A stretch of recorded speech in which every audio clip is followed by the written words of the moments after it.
Hi friends, ಎಲ್ಲರಿಗೂ ನಮಸ್ಕಾರ. ಬನ್ನಿ ಫ್ರೆಂಡ್ಸ್, ನೀನಿರಲು ಜೊತೆಯಲ್ಲಿ ಸೀರಿಯಲಿನ ಇವತ್ತಿನ ಸಂಚಿಕೆಯಲ್ಲಿ ಏನಾಗ್ತಿದೆ ಅಂತ ನೋಡ್ಕೊಬರೋಣ.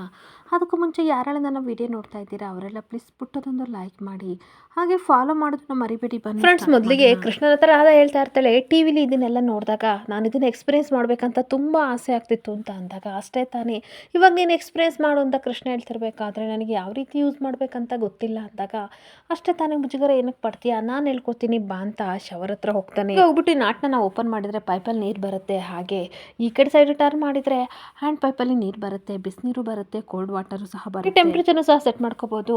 ಆದರೆ ನೀರು ತುಂಬಿಸೋಕ್ಕೂ ಮುಂಚೆ ಈ ಟಬ್ಬಲ್ಲಿ ನಾವೇನು ಮಾಡಬೇಕು ಅಂತಂದರೆ ಬಬಲ್ಸ್ ಬರೋಕ್ಕೋಸ್ಕರ ಶಾಂಪೂನ ಮುಂಚೆನೇ ಹಾಕಿರಬೇಕು ಅಂತ ಹೇಳ್ಬೇಕಾದ್ರೆ ಅವಳಿಗಂತೂ ಸಿಕ್ಕಾಬಟ್ಟೆ ಖುಷಿ ಆಗ್ತಾರೆ. ಹಿಂದೆ ಶಾಂಪೂ ಇದೆಯಲ್ಲ ಅದು ಕೊಡಿಲಿ, ಇಲ್ಲಿ ಟಬ್ಬಿಗೆ ಹಾಕೋಣ ಅಂತ ಹಾಕ್ಬಿಟ್ಟು ಹಾಟ್ ವಾಟರು ಕೋಲ್ಡ್ ವಾಟರು ಬಿಟ್ಕೊಟ್ಟಾಗ ಆ ಟಬ್ ತುಂಬ ನೊರೆ ಬರ್ತಿದ್ದನ್ನು ನೋಡಿ ಈ ಕಡೆ ಇವಳಿಗಂತೂ ಸಿಕ್ಕಾಬಟ್ಟೆ ಖುಷಿ ಆಗ್ತಿರುತ್ತೆ. ನೋಡಿ ಇವರು ಎಷ್ಟು ಚೆನ್ನಾಗಿದೆ, ಇಂದ್ರಲೋಕದಲ್ಲಿ ಇಂದ್ರನ ಹತ್ರ ಇರ್ತಲ್ಲ ಆ ರೀತಿ ಇದೆ ಅಂತ ಅಂದಾಗ, ಏನು ಇಂದ್ರನ ಹತ್ರ ಈ ಥರ ನೊರೆ ಇರುತ್ತಾ ಅಂತ ಕೃಷ್ಣ ಕೇಳ್ತಾ ಇರ್ತಾನೆ. ಅದು ಇವರೇ ನಿಮಗೆ ಗೊತ್ತಿಲ್ವಾ, ಇಂದ್ರ ಇರ್ತಾನಲ್ಲ ಆ ಜಾಗದಲ್ಲಿ ವೈಟ್ಗೆ ಹಾಗೆ ಬಿಳಿಯಾಗೆ ಹೊಗೆ ಆಡ್ತಾ ಇರ್ತಲ್ಲ ಅದೇ ತಾನೇ ಇದು ಅಂತ ಅಂದಾಗ, ಕೃಷ್ಣ ನಗಾಡ್ತಾ ನಿನ್ನ ಮೈಂಡಿಗೆ ಒಂದು ನನ್ನ ಕಡೆಯಿಂದ ಒಂದು ಸಲಾಮ್ ಆಯ್ತಾ, ಯಾವ ರೀತಿ ಯಾವುದನ್ನ ಕಂಪಾರಿಸನ್ ಮಾಡ್ತೀಯಾ ಅಂತ ನಗಾಡ್ತಾ ಇರ್ತಾನೆ. ನಗಾಡ್ಕೊಂಡು ರಾಧಾನು ಸಹ ಥ್ಯಾಂಕ್ ಯು ಸೋ ಮಚ್ ಅಂತ ಅನ್ಬೇಕಾದ್ರೆ, ಸರಿ ಆಯಿತು ಹ್ಯಾಪಿಯಾಗಿ ನೀನು ಸ್ನಾನ ಮಾಡು, ಹಾಗೆ ಕಾಲು ಕೆಳಗಡೆ ಒಂದು ಸ್ಟೀಲ್ ಬಟನ್ ಇದೆಯಲ್ಲ ಅದನ್ನು ಪ್ರೆಸ್ ಮಾಡಿದರೆ ನೀನು ಸ್ನಾನ ಮಾಡಿದ ನೀರೆಲ್ಲ ಹೊರಗಡೆ ಹೋಗುತ್ತೆ, ಓಕೆನಾ ಅಂತ ಅನ್ಬೇಕಾದ್ರೆ okay thank you so much ಇವ್ರೆ ಅಂತ ಹೇಳ್ತಿರ್ಬೇಕಾದ್ರೆ, ಸರಿ ಹ್ಯಾಪಿಯಾಗಿ ಫೀಲ್ ಮಾಡ್ಕೊಂಡು ನೀನು ಸ್ನಾನ ಮಾಡ್ಕೊಂಬ ಅಂತ ಕೃಷ್ಣ ಹೋಗ್ತಿರ್ಬೇಕಾದ್ರೆ ಸೋಪಿನರೆ ಜಾರಿ ಟಬ್ ಒಳಗಡೆ ಬಿದ್ದುಬಿಡ್ತಾನೆ. ಜೊತೆಗೆ ರಾಧಾನ ಹೇಳ್ಕೊಂಡೋಗಿ ಬಿದ್ದ ತಕ್ಷಣ ರಾಧಾ ಸಡನ್ನಾಗಿ ಹೋಗಿ ಒಂದು ಕೆನ್ನೆಗೆ ಮುತ್ತು ಕೊಟ್ಬಿಡ್ತಾಳೆ. ಇಬ್ಬರು ಒಬ್ರನ್ನೊಬ್ರು ತುಂಬ ಖುಷಿಯಿಂದ ಹತ್ರದಲ್ಲಿ ನೋಡ್ಕೋತಾ ಇರಬೇಕಾದ್ರೆ ರಾಧಾನಿಗಂತೂ ಸಿಕ್ಕಾಪಟ್ಟೆ ಫೀಲ್ ಆಗ್ತಾ ಇರುತ್ತೆ. ಹಾಗೆ ಅಷ್ಟೊತ್ತಿಗೆ ಯಾರೋ ಕಾಲಿಂಗ್ ಬೆಲ್ನ ಪ್ರೆಸ್ ಮಾಡ್ತಾ ಇರಬೇಕಾದ್ರೆ ನೀರನ್ನ ಆಫ್ ಮಾಡಿ ಕೃಷ್ಣ 1 ನಿಮಿಷ ಅಂತ ಅನ್ಬೇಕಾದ್ರೆ, ಏನು 1 ನಿಮಿಷ ಅಂತ ಹತ್ರ ಬರ್ತಾ ಇದ್ದೀರಲ್ರಿ ಅಂತ ಕೇಳಬೇಕಾದ್ರೆ, ಯಾರೋ ಕಾಲಿಂಗ್ ಬೆಲ್ನ ಪ್ರೆಸ್ ಮಾಡ್ತಿದ್ದಾರೆ, ಹೊರಗಡೆ ಹೋಗಿ ನೋಡಿ ಬರ್ತೀನಿ ಅಂತ ಅಂದ್ಬಿಟ್ಟು ಎದ್ದೋಗ್ತಿರ್ಬೇಕಾದ್ರೆ, ನಾನೇ ಹೋಗ್ತೀನಿ ಅಂತ ಹೋಗ್ತಾ ಇರ್ತಾಳೆ. ನಿನ್ನ ಬಟ್ಟೆ ಫುಲ್ ಆಗಿದೆ, ನೀನು ಬರೋದು ಬೇಡ, ಸ್ನಾನ ಮಾಡ್ಕೊಂಬ, ನಾನು ಅದು ಯಾರಂತ ನೋಡ್ತೀನಿ ಅಂತ ಕೃಷ್ಣ ಹೋಗ್ತಾ ಇದ್ರೆ ರಾಧಾನಿಗಂತೂ ಸಿಕ್ಕಾಬಟ್ಟೆ ಖುಷಿ ಆಗ್ತಿರುತ್ತೆ. ಒದ್ದೆ ಬಟ್ಟೆ ಜೊತೆ ಹೊರಗಡೆ ಬಂದರೆ ಏನಾದರೂ ಪ್ರಾಬ್ಲಮ್ ಆಗುತ್ತೆ, ಯಾರಾದರೂ ತಪ್ಪಾಗಿ ತಿಳ್ಕೊತಾರೆ ಅನ್ನೋ ನಿಮ್ಮ ಕಾಳಜಿ ಜೊತೆಗೆ ಯಾವಾಗಲೂ ದೇವರು ನನ್ನ ಜೊತೆ ಸೇರೋ ಹಾಗೆ ಇನ್ಸಿಡೆಂಟ್ಸ್ನ ಶುರು ಮಾಡ್ತಾನಲ್ಲ, ಅದೇ ನನಗೆ ದೊಡ್ಡ ಖುಷಿ. ಖಂಡಿತ ಕೊನೆವರೆಗೂ ನಿಮ್ಮ ಜೊತೆ ಇರ್ತೀನಿ ಅನ್ನೋ ನಂಬಿಕೆ ನನಗೆ ಬಂದಿದೆ ಇವ್ರೆ ಅಂತ ಖುಷಿ ಪಡ್ತಾ ಇರ್ತಾಳೆ. ಈಗ ಬಂದು ಡೋರ್ ಓಪನ್ ಮಾಡಿದರೆ ಈ ಕಡೆ ರೆಸ್ಟೋರೆಂಟು ಹೋಟೆಲ್ ಬಾಯ್ ಬಂದ್ಬಿಟ್ಟು, ಸರ್ ಬ್ರೇಕ್ಫಾಸ್ಟ್ ತಡಗಳಿ ಸರ್ ರೆಡಿ ಆಗಿದೆ ಅಂತ ಕೊಡ್ತಿರ್ಬೇಕಾದ್ರೆ, ಸರಿ ಒಳಗಡೆ ಕೊಡಪ್ಪ ಅಂದಾಗ ರಾಂಗ್ ಟೈಮಲ್ಲಿ ಬಂದ ಸರ್ ಅಂತ ಕೇಳ್ತಾ ಇರಬೇಕಾದ್ರೆ ಕೃಷ್ಣ ಗುರಾಯಿಸ್ತಾ ಇರ್ತಾನೆ. ಸಾರಿ ಸರ್ ಅಂತ ಬ್ರೇಕ್ಫಾಸ್ಟ್ ಇಷ್ಟು ಹೊರಟೋಗ್ತಿರ್ಬೇಕಾದ್ರೆ ಕೃಷ್ಣ ತಿಂಡಿಗೆ ಅಂತ ತಿನ್ನಕ್ಕೆ ಬರ್ತಿರ್ಬೇಕಾದ್ರೆ ಅಷ್ಟೊತ್ತಿಗೆ ಒಂದು ಇಂಪಾರ್ಟೆಂಟ್ ಕಾಲ್ ಬರಬೇಕಾದ್ರೆ ಮಾತಾಡ್ಕೊಂಡು ಹೋಗ್ತಾ ಇರ್ತಾನೆ. ಅಷ್ಟೊತ್ತಿಗೆ ರಾಧಾ ಫ್ರೆಶ್ ಅಪ್ ಆಗಿ ಬರ್ತಾಳೆ. ಬಂದ್ಬಿಟ್ಟು ಎಲ್ಲೋದ್ರು ಇವರು, ತಿಂಡಿ ಬೇರೆ ರೆಡಿ ಇದೆ, ನನಗೆ ಸಿಕ್ಕಾಬಟ್ಟೆ ಹೊಟ್ಟೆ ಹಸಿವಾಗಿದೆ, ಇವರೆಲ್ಲ ಕಾಣ್ತಾ ಇಲ್ವಲ್ಲ, ಅವ್ರು ಬರೋ ಅಷ್ಟೊತ್ತಿಗೆ ಅಮ್ಮನಿಗೊಂದು ಕಾಲ್ ಮಾಡ್ತೀನಿ ಅಂತ ತನ್ನ ಅಮ್ಮನಿಗೆ ಕಾಲ್ ಮಾಡ್ತಾ ಇರ್ತಾಳೆ. ಹೀಗೆ ರಾಧಾನ ಫೋನ್ ನೋಡಿ ಅವ್ರ ಅಮ್ಮನಿಗೆ ಸಿಕ್ಕಾಬಟ್ಟೆ ಖುಷಿಯಾಗಿ, ರಾಧಾ ಅಲ್ಲಿ ಹೇಗಿದೆಯಾ, ಚೆನ್ನಾಗಿದೆಯೇನೆ, ಇಬ್ಬರು ಹೇಗಿದ್ದೀರಾ ಅಂತ ಕೇಳಬೇಕಾದ್ರೆ, ಅಯ್ಯೋ ಅಮ್ಮ ಇಷ್ಟೊಂಥರ ಕ್ವಶನ್ನ ಒಂದ್ರ ಮೇಲೆ ಒಂದು ಕೇಳಿದರೆ ನಾನು ಯಾವುದಕ್ಕೆ ಅಂತ ಉತ್ತರ ಕೊಡಲಿ ಅಂತ ಅಂದಾಗ, ನಿನಗೇನು ಗೊತ್ತೇ ನನ್ನ ಸಂಭ್ರಮ, ಒಂದೊಂದಕ್ಕೂ ಉತ್ತರ ಕೊಡಿ ಅಂತ ಅಂದಾಗ, ನಾವು ತುಂಬ ಚೆನ್ನಾಗಿದ್ದೀವಿ ಅಮ್ಮ, ನಿನ್ನೆಗಿನ್ನ ಇವತ್ತು ತುಂಬ ಚೆನ್ನಾಗಿದ್ದೀವಿ, ತುಂಬ ಖುಷಿಯಾಗಿದ್ದೀವಿ ಅಂತ ಅಂದಾಗ, ಈ ಮಾತನ್ನ ಕೇಳೋಕ್ಕೆ ನನಗೆ ಸಿಕ್ಕಾಬಟ್ಟೆ ಖುಷಿ ಆಗ್ತಿದೆ ಅಂತ ಅವ್ರ ಅಮ್ಮ ಹೇಳ್ತಾ ಇರ್ತಾರೆ. ಹಾಗೆ ಕುಲದೇವ್ರಿಗೆ ಹೋಗಿ ಪೂಜೆ ಮಾಡಿಸ್ಕೊ ಬಂದೇನೆ ಅಂತ ಕೇಳಬೇಕಾದ್ರೆ, ಇಲ್ಲಮ್ಮ ಇವ್ರಿಗೆ ಮೀಟಿಂಗ್ ಇತ್ತು, ಇವತ್ತು ಸಂಜೆ ಹೋಗಿ ಮಾಡಿಸ್ಕೊ ಬರ್ತೀವಿ ಅಂತ ರಾಧಾ ಹೇಳ್ತಾ ಇರ್ತಾಳೆ. ಹಾಗೆ ಸಾವಿತ್ರ ಕೇಳ್ತಾ ಇರ್ತಾರೆ, ಅಲ್ಲ ಕಣೆ ನೀವಿಬ್ರು ಜೊತೆಗಿರ್ಬೇಕಾದ್ರೆ ಅಮ್ಮ ನಿನಗೆ ನೆನ್ಪು ಮಾಡ್ಕೊಂಡ್ರಿ ಅಂತ ಅನ್ಬೇಕಾದ್ರೆ, ಏನು ಗೊತ್ತಮ್ಮ ನನಗೆ ಸ್ವಲ್ಪ ಹೊಟ್ಟೆ ನೋವು ಅದಕ್ಕೆ ಕಾಲ್ ಮಾಡಿದೆ ಅಂತ ಅಂದಾಗ, ಅಯ್ಯೋ ದೇವ್ರೆ ನೀವಿಬ್ರು ಒಟ್ಟಿಗಿರ್ಬೇಕಾದ್ರೆ ಹೊಟ್ಟೆ ನೋವು ಏನಾಯ್ತಮ್ಮ ಅಂತ ಅನ್ಬೇಕಾದ್ರೆ, ಗಾಬರಿ ಆಗಬೇಡ ಅಮ್ಮ ಏನಿಲ್ಲ, ಸ್ವಲ್ಪ ಎಡವು ಬಿದ್ದೆ ಅದಕ್ಕೆ ಹೊಟ್ಟೆ ನೋವು ಅಂತ ಅನ್ಬೇಕಾದ್ರೆ, ಏನೋ ಎಡವು ಬಿದ್ದ, ಎಲ್ಲ ಎಡವು ಬಿದ್ದೆ ಅಂತ ಟೆನ್ಷನಿಂದ ಸಾವಿತ್ರ ಕೇಳ್ತಿರ್ಬೇಕಾದ್ರೆ, ಅಯ್ಯೋ ಅಮ್ಮ ಏನಿಲ್ಲ ಸ್ವಲ್ಪ ಕಾಲ್ಚಾರೆ ಬಿದ್ದೆ ಅದಕ್ಕೆಲ್ಲ ಟೆನ್ಷನ್ ಮಾಡ್ಕೋಬೇಡ ಅಂತ ರಾಧಾ ಸಮಾಧಾನ ಮಾಡ್ತಾ ಇರ್ತಾಳೆ. ಹಾಗೆ ಮತ್ತೆ ಸಾವಿತ್ರಿ ಹೇಳ್ತಾ ಇರ್ತಾಳೆ, ಡಾಕ್ಟರ್ ಹತ್ರ ಚೆಕಪ್ಪಿಗೆ ಹೋಗಬೇಕಲ್ಲ, ಹಾಗೆ ತೋರಿಸ್ಕೊ ಬರ್ತೀನಿ ಅಂತ ಅಂದಾಗ, ಸರಿ ನಮ್ಮ ಬೇಜಾರು ಮಾಡ್ಕೋಬೇಡ, ಸ್ವಲ್ಪ ಹೊಟ್ಟೆ ನೋವು ಅಷ್ಟೇ ಅಂತ ಅಂದಾಗ, ಈಗಲೇ ಹೋಗಿ ಬರ್ತೀನಿ ಅಂತ ಹೇಳ್ತಾ ಇರ್ತಾಳೆ. ನಿನಗೆ ಫೋನೇ ಮಾಡಬಾರ್ದಿತ್ತು, ಮಾಡಿ ತಪ್ಪು ಮಾಡಿದೆ, ತುಂಬ ಟೆನ್ಷನ್ ಮಾಡ್ಕೋತೀಯ, ನಿನಗೆ ಹೇಗೆ ಅನ್ಸುತ್ತೆ ಆಗ ಮಾಡಮ್ಮ ಅಂತ ರಾಧಾ ಫೋನ್ ಕಟ್ ಮಾಡ್ತಿದ್ರೆ, ಹುಷಾರಮ್ಮ ಅಂತ ಹೇಳಿ ಸಾವಿತ್ರಿ ಬೇಜಾರಿಂದ ಕಟ್ ಮಾಡ್ತಾ ಇರ್ತಾಳೆ. ಈ ಕಡೆ ಕೃಷ್ಣ ಫೋನಲ್ಲಿ ಮಾತಾಡ್ಕೊಂಡು ಬಂದು ತಿಂಡಿ ತಿನ್ನೋಕ್ಕೆ ಅಂತ ಬರ್ತಾನೆ. ಹೊಟ್ಟೆ ಬೇರೆ ಹಸಿವಾಗಿದೆ ಅಂತ ರಾಧಾನ ಕೂಗಿದಾಗ ಅವಳೇನು ರೆಸ್ಪಾನ್ಸ್ ಮಾಡ್ತಾರೆ ಇರಬೇಕಾದ್ರೆ, ತನ್ನ ಪಾಡಿಗೆ ತಾನು ಮೊಬೈಲಲ್ಲಿ ಏನು ವಿಡಿಯೋ ನೋಡಿಕೊಂಡು ಖುಷಿಯಿಂದ ತಿಂಡಿ ತಿಂತಿರ್ಬೇಕಾದ್ರೆ ರಾಧಾ ಬರ್ತಾಳೆ. ಏನ್ರಿ ಆಲ್ರೆಡಿ ತಿಂಡಿ ತಿಂದ್ಬಿಟ್ರಾ ಅಂತ ಅಂದಾಗ, ಹಾಂ ನಾನು ತಿಂದೆ, ನೀನಿನ್ನೂ ತಿಂದಿಲ್ವಾ ಅಂತ ಅನ್ಬೇಕಾದ್ರೆ, ನೀವು ಇರಲಿಲ್ವಲ್ಲ, ಬರೋಷ್ಟೊತ್ತಿಗೆ ಅಮ್ಮನ ಜೊತೆ ಮಾತಾಡ್ಬರೋಣ ಅಂತ ಹೋಗಿದ್ದೆ, ನಾನು ಬರೋಷ್ಟರೊಳಗೆ ನೀವು ತಿಂಡಿ ತಿಂದಿರಲಿಲ್ಲ, ನನ್ನನ್ನು ಕರಿಬೋದಿತ್ತಲ್ವ, ವೆಯ್ಟ್ ಮಾಡ್ಬೋದಿತ್ತಲ್ವ ಅಂದಾಗ, ಹೊಟ್ಟೆ ಹಸಿವಾಗಿತ್ತು ಅದಕ್ಕೆ ತಿಂದೆ, ನಿನಗೂ ತಿಂಡಿ ಇಟ್ಟಿದ್ದೀನಿ ತಿನ್ನು ಅಂತ ಎದ್ದೋಗ್ತಿರ್ಬೇಕಾದ್ರೆ ಸ್ವಲ್ಪನಾದರೂ ಮ್ಯಾನರ್ಸ್ ಇಲ್ಲ, ಇಲ್ಲೊಬ್ಳು ನಾನು ಇದ್ದೀನಿ, ಇವ್ರಿಗೋಸ್ಕರ ಕಾಯ್ತಾ ಇದ್ದೀನಿ, ಇನ್ನೂ ಕಾಮನ್ ಸೆನ್ಸು ಇಲ್ಲ, ನನಗೆ ಮಾತ್ರ ಇಷ್ಟುದಲ್ಲಿ ಲೆಕ್ಚರ್ ಕೊಡ್ತಾರೆ ಮ್ಯಾನರ್ಸ್ ಬಗ್ಗೆ, ದೇವ್ರ ಥರ ಒಬ್ಬರೇ ತಿಂದು ಹೋಗಿದ್ದಾರೆ ಅಂತ ಬೈಕೋತಾ ಇರ್ತಾಳೆ. ಹಾಗೆ ಕೃಷ್ಣ ಮತ್ತೆ ಒಳಗಡೆ ಬಂದ್ಬಿಟ್ಟು ಏನು ಗೊಣಗ್ತಾ ಇದೆಯಲ್ಲ ರಾಧಾ ಅಂತ ಅಂದಾಗ, ಹೌದು ಹೌದು ನನಗೆ ಕೆಲಸ ಇಲ್ಲ, ಅದಕ್ಕೆ ಮ್ಯಾನರ್ಸ್ ಬಗ್ಗೆ ಥಿಂಕ್ ಮಾಡ್ತಿದ್ದೆ ಅಂತ ಅಂದಾಗ, ಅಷ್ಟಕ್ಕೂ ಮ್ಯಾನರ್ಸ್ ಬಗ್ಗೆ ಇಲ್ಲೇನಕ್ಕೆ ಥಿಂಕ್ ಮಾಡ್ತಿದ್ದೀಯಾ ಅಂತ ಅಂದಾಗ, ಅದೇಗೆ ಬಂತು ಅಂತ ಅನ್ಬೇಕಾದ್ರೆ ಹಾರ್ಕೊಂಡು ಬಂತು ಅಂತ ಟೀಸ್ ಮಾಡ್ತಾ ಇರ್ತಾಳೆ. ಹಾಗೆ ಮತ್ತೆ ಕೃಷ್ಣ ಹೇಳ್ತಾ ಇರ್ತಾನೆ, ನಿನಗೆ ಸಿಕ್ಕಾಬಟ್ಟೆ ಹೊಟ್ಟೆ ಹಶ್ವಾಗಿದೆ ಅಂತ ಅನ್ಸುತ್ತೆ, ಮಾತಾಡಬೇಡ ಜಾಸ್ತಿ, ಆ ತಿಂಡಿ ತಿನ್ನು, ಮೀಟಿಂಗಿಗೆ ರೆಡಿ ಆಗ್ತೀನಿ ಅಂತ ಹೋಗ್ತಿರ್ಬೇಕಾದ್ರೆ,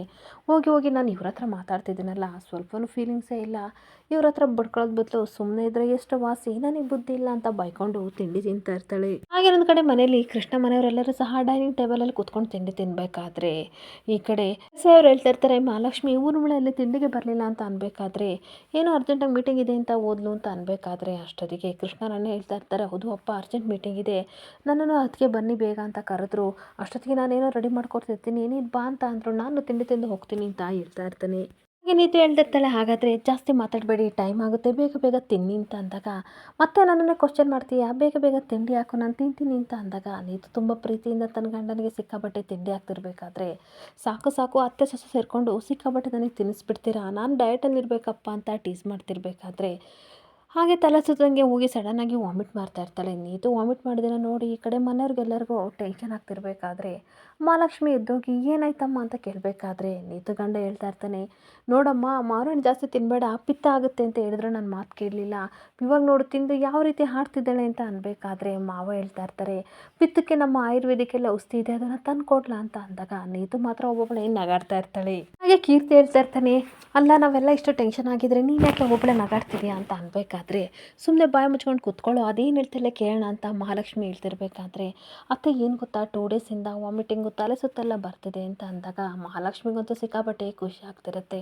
ಅಂತೂ ಇಂತೂ ದೇವ್ರಿಗೆ ಕಂಡ್ಬಿಟ್ನಮ್ಮ ಅಂತ ಅವಳ ಹಣೆಗೆ ಮುತ್ತು ಕೊಟ್ಟು ಖುಷಿ ಪಡ್ತಿರ್ಬೇಕಾದ್ರೆ, ಅಷ್ಟಕ್ಕೂ ಏನಾಯ್ತಮ್ಮ ಏನಕ್ಕೆ ಹಿಂಗೆ ಆಡ್ತಿದ್ರೆ ಇಬ್ಬರು ಅಂತ ಅಂದಾಗ, ಏನು ಗೊತ್ತೇನೋ ಕೀರ್ತಿ ನೀನು ಅಪ್ಪ ಆಗ್ತಿದ್ಯಾ ಅಂತ ಅಂದಾಗ, ಅವನಿಗಂತೂ ಸಿಕ್ಕಾಬಟ್ಟೆ ಖುಷಿ ಆಗ್ತಾ ಇರುತ್ತೆ. ದೇಸಾಯಿ ಅವರು ಕೇಳ್ತಾ ಇರ್ತಾರೆ, ಮಹಾಲಕ್ಷ್ಮಿ ಏನು ಹೇಳ್ತಿದ್ಯಾ ಅಂತ ಅಂದಾಗ, ಹೌದು ರೀ ನಾವಿಬ್ಬರು ಅಜ್ಜಿ ತಾತ ಆಗ್ತಿದ್ದೀವಿ ಅಂತ ಅಂದಾಗ, ಕೀರ್ತಿ ಸಿಕ್ಕಾಬಟ್ಟೆ ಖುಷಿಯಿಂದ ತನ್ನ ಹೆಂಡತಿ ನೀತನ ಎತ್ಕೊಂಡು ತಿರುಗಿಸ್ತಿರ್ಬೇಕಾದ್ರೆ, ನೀನು ಸಂತೋಷ ಅರ್ಥ ಆಗುತ್ತೆ ಕಣೋ, ಹಾಗಂತ ಹುಡುಗಿಗೆ ಗೋಳಿಗೆ ಹೋಗಬೇಡ, ಇಂಥ ಟೈಮಲ್ಲೆಲ್ಲ ಅವಳನ್ನ ಸುತ್ತಿಸ್ಬಾರ್ದು, ಇಳಿಸೋ ಕೆಳಗೆ ಅಂತ ಗಂಡ ಹೆಂಡತಿ ಇಬ್ಬರು ಹೇಳ್ತಾ ಇರ್ತಾರೆ. ಈ ಕೀರ್ತಿ ಹೇಳ್ತಾ ಇರ್ತಾರೆ, ನನಗೆ ಆಗ್ತಿರೋ ಖುಷಿಗೆ ಏನು ಮಾಡ್ತಿದ್ದಾರೆ ನನಗೆ ಗೊತ್ತಾಗ್ತಿಲ್ಲ ಅಮ್ಮ ಅಂತ ಅಂದಾಗ, ನಮಗೆಲ್ಲ ಅರ್ಥ ಆಗುತ್ತೆ ಕಣೋ, ನೀನು ನಾಚಿಕೆ ಪಡಬೇಡ, ಕೊನೆಗೂ IVF ಟ್ರೀಟ್ಮೆಂಟು ಸಕ್ಸಸ್ ಕೊಡ್ತಲ್ಲ, ಅದೇ ನಮಗೆ ದೊಡ್ಡ ಖುಷಿ ಅಂತ ಹೇಳ್ತಾ ಇರ್ತಾಳೆ. ಮತ್ತು ದೇಸಾಯಿ ಅವರು ಹೇಳ್ತಾ ಇರ್ತಾರೆ, ಇಂಥ ಒಳ್ಳೆ ಖುಷಿನ ಹೇಳಿದೆಯಾ, ಬೇಗ ಡಾಕ್ಟರ್ ಹತ್ರ ಹೋಗಿ ಕನ್ಫರ್ಮ್ ಮಾಡ್ಕೊ ಅಂತ ಅಂದಾಗ, ಮಹಾಲಕ್ಷ್ಮಿನೂ ಸಹ ಹೌದು ಕಣೋ ನೀನು ಹುಚ್ಚಾಟಕ್ಕೆ ಆಮೇಲೆ ಬ್ರೇಕೇ ಇರಲ್ಲ, ಅವರು ಹೇಳ್ತಾರೆ ಏನೇನು ಮಾಡಬಾರ್ದು ಅಂತ, ಅವ್ರ ಬಾಯಲ್ಲೇ ಕೇಳ್ಕೊಬಾರು ಅಂತ ಅಂದಾಗ, ನೀತು ಬೇಗ ರೆಡಿಯಾಗಿ ಹಾಸ್ಪಿಟ್ಲಿಗೆ ಹೋಗೋಣ ಅಂತ ಕೀರ್ತಿ ಹೇಳ್ತಾ ಇರ್ತಾನೆ. ಅದೇನು ಇಂಪಾರ್ಟೆಂಟ್ ಮೀಟಿಂಗ್ ಅಂದ್ರಲ್ಲ, ಅದನ್ನು ಮುಗಿಸ್ಕೊಬನ್ನಿ ಆಮೇಲೆ ಹೋಗೋಣ ಅಂತ ಅಂದಾಗ, ಮೀಟಿಂಗ್ ಎಲ್ಲ ಕ್ಯಾನ್ಸಲ್ಲು, ನಾಳೆ ಹೋದ್ರಾಗುತ್ತೆ, ಇವಾಗ ಹಾಸ್ಪಿಟ್ಲಿಗೆ ಹೋಗೋಣ ಅಂತ ಅನ್ಬೇಕಾದ್ರೆ, ಅಷ್ಟೊತ್ತಿಗೆ ಮತ್ತೆ ಮಾವ ಹೇಳ್ತಾ ಇರ್ತಾರೆ, ಇಷ್ಟು ಖುಷಿಯಾಗಿರೋ ವಿಚಾರ ಹೇಳ್ತಾ ಇದ್ದಾಳೆ, ಅವಳ ಬಾಯಿಗೆ ಸಕ್ಕರೆ ಹಾಕು ಮಹಾಲಕ್ಷ್ಮಿ ಅಂತ ಅಂದಾಗ, ಮಹಾಲಕ್ಷ್ಮಿ ಎಲ್ಲರಿಗೂ ಸಿಕ್ಕಾಬಟ್ಟೆ ಖುಷಿಯಿಂದ ಸಕ್ಕರೆ ತಿನ್ನಿಸ್ತಾ ಇರ್ತಾರೆ. ಹಾಗೇನೊಂದು ಕಡೆ ರಾಧಾ ತಿಂಡಿ ತಿಂದು ಎದ್ದೋಗ್ತಿರ್ಬೇಕಾದ್ರೆ, ಕೃಷ್ಣ ರೆಡಿಯಾಗಿ ಬರ್ತಾನೆ. ಬಂದ್ಬಿಟ್ಟು, ರಾಧಾ ತಿಂಡಿ ಆಯಿತಾ, ಇನ್ನೇನು ಮೀಟಿಂಗ್ ಶುರುವಾಗುತ್ತೆ ಅಂತ ಮುಗಿಸ್ಕೊಂಡು ದೇವಸ್ಥಾನಕ್ಕೆ ಹೋಗೋಣ ಅಂತ ಮಾತಾಡ್ತಿರ್ಬೇಕಾದ್ರೆ, ಅಷ್ಟೊತ್ತಿಗೆ ರೆಸ್ಟೋರೆಂಟಿಂದ ಹುಡುಗರು ತಿಂಡಿನ ತೊಗೊಬರ್ತಾರೆ. ಸರ್ ಅಂತ ಹೋಗ್ಬೇಕಾದ್ರೆ ಮೇ ಕಮಿನ್ ಅಂತ ಹೇಳ್ತಾ ಇರಬೇಕಾದ್ರೆ, ಬನ್ನಿ ಒಳಗಡೆ ಬನ್ನಿ ಅಂತ ಅಂದಾಗ, ಸರ್ ಆಲ್ರೆಡಿ ತಿಂಡಿ ಆಯಿತಾ, ಮೇಡಮ್ ಬಿಟ್ಟು ತಿಂದ್ಬಿಟ್ರಾ ಅಂತ ಅಂದಾಗ, ಹೌದು ಅಂತ ಹೇಳ್ತಾ ಇರ್ಬೇಕಾದ್ರೆ, ತನ್ನ ಮನಸ್ಸಲ್ಲಿ ರಾಧಾ ಕೇಳಿ ಸರಿಯಾಗಿ ಕೇಳ್ತಿದ್ದೀರಾ, ಇದು ಕ್ವಶನ್ ಅಂದರೆ ಅಂತ ನಗಾಡ್ತಾ ಇರ್ತಾಳೆ. ನೋಡು ರಾಧಾ ಹೊಟ್ಟೆ ತುಂಬ ಹಶ್ವಾಗಿತ್ತು, ಮೀಟಿಂಗ್ ಬೇರೆ ಇತ್ತಲ್ಲ, ಅದಕ್ಕೆ ನಾನು ತಿಂದ್ಬಿಟ್ಟೆ ಅಂತ ಕೃಷ್ಣ ಹೇಳ್ತಾ ಇರಬೇಕಾದ್ರೆ, ಏನು ಸರ್ ಹೊರಗಡೆ ಬಂದಿದ್ದೀರಾ, ಇಬ್ಬರು ಜೋಡಿಯಾಗಿ ತಿನ್ಬೇಕಲ್ವಾ ಅಂತ ಅನ್ಬೇಕಾದ್ರೆ, ಈ ವೇಟರ್ಗಿರೋ ಬುದ್ಧಿ ಇವ್ರಿಗಿದ್ದಿದ್ರೆ ಮರ್ಯಾದೇನಾದರೂ ಉಳಿತಿತ್ತು ಅಂತ ರಾಧಾ ತನ್ನ ಮನಸ್ಸಲ್ಲಿ ಯೋಚನೆ ಮಾಡ್ತಾ ಇರ್ತಾಳೆ. ನೀವು ಹೇಳ್ತಾ ಇರೋದು ಕರೆಕ್ಟಾಗಿದೆ ಇವರೇ, ಆದರೆ ಏನು ಮಾಡಲಿ ಹೊಟ್ಟೆ ಹಶ್ವಾಗಿತ್ತು ತಿಂದ್ಬಿಟ್ಟೆ ಅಂತ ಅಂದಾಗ, ಏನು ಸರ್ ಹೊರಗಡೆ ಬಂದಾಗ ಜೋಡಿಯಾಗಿ ತಿನ್ಬೇಕಲ್ವಾ, ಅಷ್ಟು ಗೊತ್ತಾಗಲ್ವಾ ಅಂತ ವೇಟರ್ ಹೇಳ್ತಾ ಇರಬೇಕಾದ್ರೆ, ಹೌದು ಮ್ಯಾನರ್ಸ್ ಇರೋರೆಲ್ಲ ಇದೇ ರೀತಿ ಅಂತ ಅಂದಾಗ, ನೋಡಿ ಮೇಡಮ್ ಎಷ್ಟು ಕೋಪ ಮಾಡ್ಕೊಂಡಿದ್ದಾರೆ ಅಂತ ವೇಟರ್ ಬಾಯ್ ಹೇಳ್ತಾ ಇರ್ತಾನೆ. ಹಾಗೆ ಕೃಷ್ಣ ತನ್ನ ಮನಸ್ಸಲ್ಲಿ ಯೋಚನೆ ಮಾಡ್ತಾ ಇರ್ತಾನೆ, ಪಾಪ ಇದಕ್ಕೇನೋ ರಾಧಾ ಬೇಜಾರು ಮಾಡ್ಕೊಂಡಿರ್ಬೋದು, ನನ್ನ ತಲೆಗೊಳಿಲೇ ಇಲ್ಲ. ಯೋಚನೆ ಮಾಡ್ತಿರ್ಬೇಕಾದ್ರೆ, ಹೋಗ್ಲಿ ಬಿಡಿ ಸರ್ ಇಬ್ಬರು ಒಟ್ಟಿಗೆ ಕಾಫಿನ ಕುಡೀರಿ, ಶುಗರ್ಲೆಸ್ಸಾ ಶುಗರ್ ಕಾಫಿನ ಅಂತ ಕೇಳಬೇಕಾದ್ರೆ, ಅದೆಲ್ಲ ನಾನು ಮಾಡ್ಕೊತೀನಿ ಇಲ್ಲಿಂದ ಹೊರಡಿ ಅಂತ ಅಂದಾಗ, ವೇಟರ್ ಹೊರಟು ಹೋಗ್ತಾ ಇರಬೇಕಾದ್ರೆ, ರಾಧನ್ ಮುಖನ ಕೃಷ್ಣ ನೋಡ್ತಾ ಇರ್ತಾನೆ. ರಾಧಾ ಮಾತ್ರ ಸಿಕ್ಕಾಪಟ್ಟೆ ಕೋಪ ಮಾಡ್ಕೊಂಡು ಇರಬೇಕಾದ್ರೆ ಹೇಗಪ್ಪ ಮಾತಾಡ್ಸೋದು, ಮೂಗಿಂತದಲ್ಲೇ ಬೆಂಕಿ ಇದೆಯಲ್ಲ, ಯಾವ ರೀತಿ ಮಾತಾಡ್ಸೋದು ಅಂತ ಯೋಚನೆ ಮಾಡ್ತಾ ಇರ್ತಾನೆ. ಮತ್ತೆ ಸಾರಿ ರಾಧಾ, ಇದೆಲ್ಲ ನನಗೆ ಗೊತ್ತಾಗಲ್ಲ ಅಂತ ಅನ್ಬೇಕಾದ್ರೆ ಯಾವುದು ಕಾಪಿಗೆ ಸಕ್ಕರೆ ಮಿಕ್ಸ್ ಮಾಡೋದ, ಸರಿ ನಾನೇ ಮಾಡ್ಕೊಡ್ತೀನಿ ಅಂತ ಅನ್ಬೇಕಾದ್ರೆ ಇದೆಲ್ಲ ಸಾರಿ ನಾನು ಮರ್ತುಬಿಟ್ಟೆ, ನಿನ್ನನ್ನು ಜೊತೆಲಿ ಕರೆಸ್ಕೊಂಡು ತಿಂಡಿ ತಿನ್ನಬೇಕಿತ್ತು, ಆಫೀಸ್ ಟೆನ್ಷನಲ್ಲಿ ಹಾಗೆ ತಿಂದ್ಬಿಟ್ಟೆ ಅಂತ ಅಂದಾಗ, ಪರವಾಗಿಲ್ಲ ಬಿಡಿ ಇವರೇ, ಇಲ್ಲಿರೋದು ಇಬ್ಬರೇ ತಾನೇ, ನಾನು ಪ್ರೀತಿಯಿಂದ ನಿಮಗೆ ಬಡಿಸಿ ತಿಂಡಿ ತಿನ್ನಬೇಕು ಅಂತ ಅಂದ್ಕೊಂಡೆ, ಅದೊಂದು ಸಣ್ಣ ಖುಷಿ ಅಲ್ವಾ, ಮನೆಯವ್ರು ಬೇರೆ ಯಾರೂ ಇಲ್ಲ ಅಂತ ಅಂದಾಗ, ಅಬ್ಸಲ್ಯೂಟ್ಲಿ ರೈಟ್ ರಾಧಾ, ಸಾರಿ ರಿಯಲಿ, ನಾನೇ ಕಾಫಿ ಮಾಡ್ಕೊಡ್ತೀನಿ ಅಂತ ಅಂದಾಗ, ಪರವಾಗಿಲ್ಲ ನಾನೇ ಮಿಕ್ಸ್ ಮಾಡ್ಕೊಡ್ತೀನಿ ಅಂತ ರಾಧಾ ಹೇಳ್ತಿರ್ತಾಳೆ. ಬೇಡ ಬೇಡ ನಾನೇ ಮಾಡ್ಕೊಡ್ತೀನಿ ಅಂತ ಕೃಷ್ಣ ವಾದ ಮಾಡಬೇಕಾದ್ರೆ, ಏನು ಪನಿಷ್ಮೆಂಟಾ ಅಂತ ಅನ್ಬೇಕಾದ್ರೆ, ಪನಿಷ್ಮೆಂಟ್ ಅಂತಲ್ಲ ಅನ್ಕೋ, ಪಾಶ್ಚಾತ್ತಾಪನ ಅಂತಾರ ಅನ್ಕೋ, ಅಥವಾ ಕೇರ್ ಅಂತಲ್ಲಾದರೂ ಅನ್ಕೋ, ಏನಾದರೂ ಅನ್ಕೋ, ಒಟ್ಟಾರೆ ನಾನು ಮಿಕ್ಸ್ ಮಾಡ್ಕೊಡ್ತೀನಿ ಕಾಫಿನ, ನಾನು ಮಾಡಿ ತಪ್ಪನ್ನು ನಾನು ತಿದ್ಕೋತೀನಿ ಅಂತ ಕೃಷ್ಣ ಹೇಳ್ತಾ ಇದ್ರೆ ಅವಳಿಗಂತೂ ಸಿಕ್ಕಾಬಟ್ಟೆ ಖುಷಿ ಆಗ್ತಾ ಇರುತ್ತೆ. ಮತ್ತು ತನ್ನ ಮನಸ್ಸಲ್ಲಿ ಯೋಚನೆ ಮಾಡ್ತಾ ಇರ್ತಾಳೆ, ಪಾಪ ಇವ್ರಿಗೆ ಏನೂ ಗೊತ್ತಾಗಲ್ಲ, ನಾನೇ ಸ್ವಲ್ಪ ಅತಿಯಾಗಿ ಆಡ್ಬಿಟ್ಟೆ ಅಂತ ಅಂದಾಗ ಪ್ರೀತಿಯಿಂದ ಕಾಫಿ ಮಾಡಿ ರಾತನಿಗೆ ಕೃಷ್ಣ ಕೊಡ್ತಾ ಇರ್ತಾನೆ. ಹಾಗೆ ಇನ್ನೊಂದು ಕಡೆ ನೀತು ಮತ್ತು ಕೀರ್ತಿ ಇಬ್ಬರು ಹಾಸ್ಪಿಟ್ಲಿಗೆ ಬಂದಿರಬೇಕಾದ್ರೆ ಕೀರ್ತಿ ಹೇಳ್ತಾ ಇರ್ತಾನೆ, ನಿಜವೂ ನನಗೆ ಸಿಕ್ಕಾಬಟ್ಟೆ ಖುಷಿ ಆಗ್ತಿದೆ, ನಮ್ಮ ಕನಸು ನನಸಾಗ್ತಿದೆ ನೀತು ಅಲ್ವಾ, ಡಾಕ್ಟ್ರು ಒಂದ್ಸಲ ಚೆಕಪ್ ಮಾಡಿ ಕನ್ಫರ್ಮ್ ಹೇಳಿದರೆ ನಾನು ಕುಣಿದಾಡ್ಬಿಡ್ತೀನಿ ಅಂತ ಅಂದಾಗ, ಹಾಗೆಲ್ಲ ಮಾಡಬೇಡ್ರಿ, ಇದು ಹಾಸ್ಪಿಟಲ್ ನನ್ನ ಮರ್ಯಾದೆ ಹೋಗುತ್ತೆ, ಮನೇಲಿ ಯಾವ ರೀತಿ ಬೇಕಾದರೂ ಕುಣಿದಾಡಿ, ಹಾಗೆ ರೂಮಲ್ಲಿ ನಾನು ಇರಬೇಕಾದ್ರೆ ಏನು ಬೇಕಾದರೂ ಸರ್ಪ್ರೈಸ್ ಕೊಡಿ, ನನಗೇನು ಬೇಜಾರಿಲ್ಲ ಅಂತ ಅಂದಾಗ, ಓ ಮೇಡಮ್ ಯಾವ ರೀತಿ ಬರ್ತಿದ್ದೀರಾ, ಆ ರೂಟಲ್ಲಿ ನೀವು ಬರ್ತಿದ್ದೀರಾ ಅಂತ ಕಣ್ಣು ಇದೇ ಆಯಿತು ಸುಮ್ಮನೆ ಇರಿ ಅಂತ ನೀತು ನಾಚ್ಕೋತಾ ಇರ್ತಾಳೆ.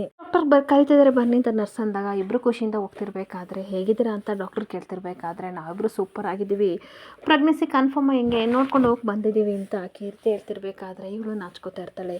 ನಿಮ್ಮ ಎಕ್ಸೈಟ್ಮೆಂಟ್ ಏನು ಅಂತ ನನಗೆ ಅರ್ಥ ಆಗ್ತಾ ಇದೆ ಅಂದಾಗ ನೀತು, IVF ವಿಸರ್ನಾದರೂ ಸಕ್ಸಸ್ ಆಗಿದೆಯಾ ಅಂತ ಕೇಳ್ಕೊಂಡು ಹೋಗೋಣ ಅಂತ ಬಂದಿದ್ದೀವಿ ಅಂತ ಅಂದಾಗ, ಬನ್ನಿ ಚೆಕ್ ಮಾಡೋಣ ಅಂತ ನೀತುನೊಳಗಡೆ ಕರ್ಕೊಂಡು ಹೋಗ್ತಾ ಇರ್ತಾರೆ. ಈ ಡಾಕ್ಟರ್ ಚೆಕಪ್ ಮಾಡಿ ಬಂದ ತಕ್ಷಣ, ಕಂಗ್ರಾಟ್ಸ್ ಕಿರೀತಿ ಅವರೇ, ನಿಜವೂ ನೀವು ಅಪ್ಪ ಆಗ್ತಿದ್ದೀರಾ ಅಂತ ಅಂದಾಗ ಅವನಿಗಂತೂ ಸಿಕ್ಕಾಪಟ್ಟೆ ಖುಷಿ ಆಗಿಬಿಟ್ಟು, doctor thank you so much ಅಂತ ಹೇಳ್ತಿರ್ಬೇಕಾದ್ರೆ, ನಿಮ್ಮ ಎಕ್ಸೈಟ್ಮೆಂಟ್ ನನಗೆ ಏನು ಅಂತ ಅರ್ಥ ಆಗುತ್ತೆ, ದುಡ್ಡಿದ ತಕ್ಷಣ IVF ಆಗುತ್ತೆ ಅಂತ ಅಲ್ಲ, ಎಷ್ಟು ಕಷ್ಟ ಅಂತ ಗೊತ್ತಾಯ್ತಲ್ವಾ ಅಂದಾಗ, ಹೂ ಥರ ನೋಡ್ಕೋತೀನಿ ನನ್ನ ಹೆಂಡ್ತಿನ ಅಂತ ಕೀರ್ತಿ ಖುಷಿಯಿಂದ ಹೇಳ್ತಾ ಇರ್ತಾನೆ. ಈ ಡಾಕ್ಟರ್ ಹೇಳ್ತಾ ಇರ್ತಾರೆ, ನಿಮ್ಮ ಎಕ್ಸೈಟ್ಮೆಂಟ್ ಏನು ಅಂತ ನನಗೆ ಅರ್ಥ ಆಗ್ತಿದೆ ಕೀರ್ತಿ ಅವರೇ, ಹುಷಾರಾಗಿ ನೋಡ್ಕೋಬೇಕು, ತುಂಬ ಕ್ರಿಟಿಕಲ್ಲು, ಎಷ್ಟೋ ವರ್ಷ ಆದಮೇಲೆ ನೀವು ಮಕ್ಕಳಾಗ್ತಿದೆ ನಿಮಗೆ, ಹುಷಾರು ಅಂತ ಅನ್ಬೇಕಾದ್ರೆ ಸರಿ ಅಂತ ಹೇಳ್ತಾ ಇರ್ತಾನೆ.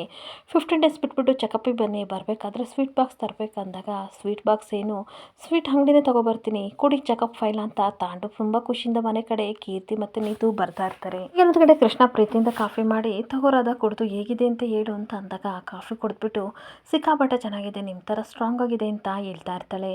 ನಾನ್ ಸ್ಟ್ರಾಂಗ್ ಅಂತ ನಿನಗೆ ಹೆಂಗೆ ಗೊತ್ತಾಯ್ತು ರಾಧಾ ಅನ್ಬೇಕಾದ್ರೆ, ಮಾಲಲ್ಲಿ ಫೈಟ್ ಮಾಡಿದ್ರಲ್ಲ ಆವಾಗಲೇ ಗೊತ್ತಾಯ್ತು ಅಂತ ನಗಾಡ್ತಾ ಇರ್ತಾಳೆ. ಹಾಗೆ ಮತ್ತೆ ಕೃಷ್ಣ ಹೇಳ್ತಾ ಇರ್ತಾರೆ, ರಿಯಲಿ ಸಾರಿ, ನೀನನ್ನು ಬಿಟ್ಟು ತಿಂಡಿ ತಿಂದೆ ರಾಧಾ ಅಂತ ಅಂದಾಗ, ಪರವಾಗಿಲ್ಲ ಅದನ್ನು ಎಷ್ಟು ಸಲ ಹೇಳ್ತೀರಾ, ಎಷ್ಟು ಸಲ ಸಾರಿ ಕೇಳ್ತೀರಾ, ಚಿಯರ್ಸ್ ಅಂತ ಪ್ರೀತಿಯಿಂದ ಕಾಫಿ ಕುಡಿತಿರ್ಬೇಕಾದ್ರೆ ಕೃಷ್ಣ ರಾಧನ್ ಸ್ಮೈಲ್ನ ನೋಡ್ಕೊಂಡು ಹಾಗೆ ಕೂತ್ಕೊಬಿಡ್ತಾನೆ. ಇಲ್ಲಿಗೆ ಸಂಚಿಕೆ ಎಂಡ್ ಆಗ್ತಿದೆ. Thank you for the watching friends.